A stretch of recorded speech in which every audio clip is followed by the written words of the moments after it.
దేవా అలియాస్ సలార్ ప్రభాస్ అసోంలోని ఓ ప్రాంతంలోని బొగ్గుగనిలో పనిచేస్తుంటాడు.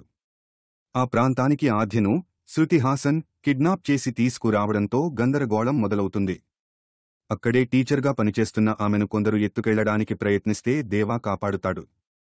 ఆ తర్వాత తన స్నేహితుడైన దేవాను 25 ఏళ్ల తర్వాత వెతుక్కుంటూ ఆ ప్రాంతానికి వరదరాజ మన్నార్ పృథ్వీరాజ్ సుకుమారన్ వస్తాడు. అసోంలో తన తల్లి ఈశ్వరీరావు తో కలిసి దేవా ఎందుకు ఉన్నాడు? ఆ ప్రాంతానికి ఆద్యను ఎందుకు తీసుకొస్తారు? భారత సరిహద్దులోని ఖాన్సార్ అటవీ ప్రాంతం ఓ రాజ్యంగా ఎలా మారింది? ఆ ప్రాంతాన్ని శాసించే మన్నార్ వంశానికి ఎలాంటి సవాల్ ఎదురైంది? ఖాన్సార్ ప్రాంతంలో యుద్ధ విరమణ సీజ్ ఫైర్ ఒప్పందాన్ని ఎత్తివేయడానికి ఎందుకు ఓటింగ్ పెట్టారు?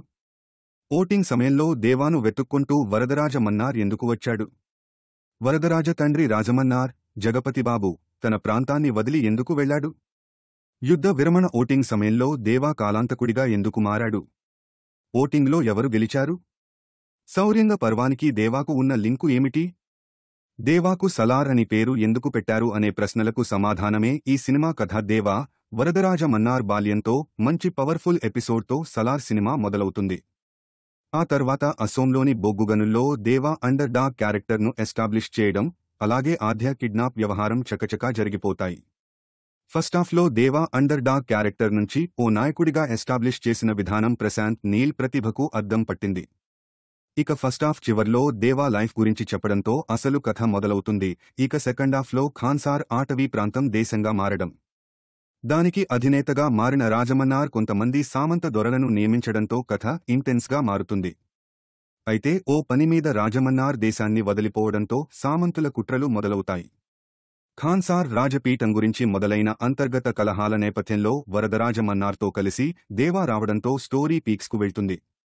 సెకండాఫ్లో కాటేరమ్మ ఎపిసోడ్లో విష్ణును, ఆయన తండ్రితో ఉండే 2 ఎపిసోడ్ సినిమాను మరో రేంజ్కు తీసుకెళ్లాయి. సెకండాఫ్లో ప్రభాస్ నట విశ్వరూపం చూసే అవకాశం ఆయన అభిమానులకు దక్కిందనే చెప్పాలి.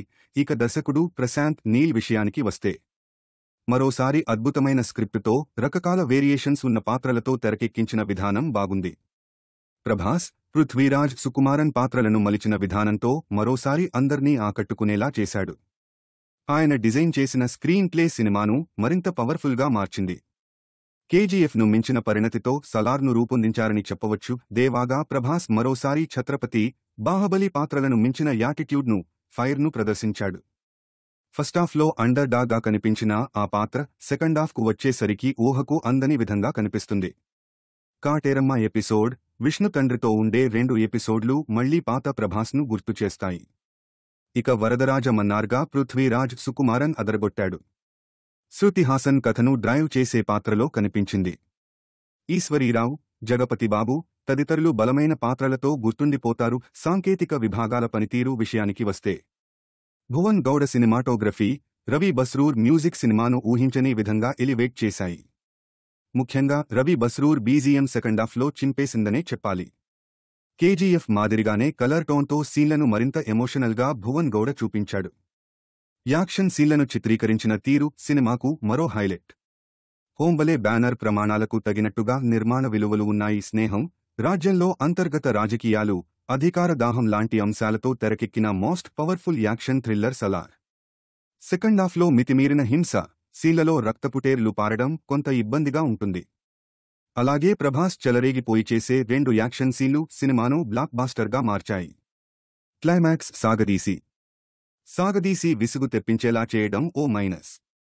కానీ కథలోనూ సన్నివేశాల్లోనూ భావోద్వేగాలు అభిమానులకు పండుగ వాతావరణం కలిగిస్తాయండంలో ఎలాంటి సందేహం లేదు. సలార్ బాక్సాఫీస్ వద్ద ప్రకంపనలు సృష్టిస్తుందనడంలో ఎలాంటి డౌట్స్ లేవు. ఈ సినిమాను థియేటర్లోనే చూడాలి. ఫ్యాన్స్కు ఫుల్ మీల్స్, సాధారణ ప్రేక్షకులకు పైసా వసూల్.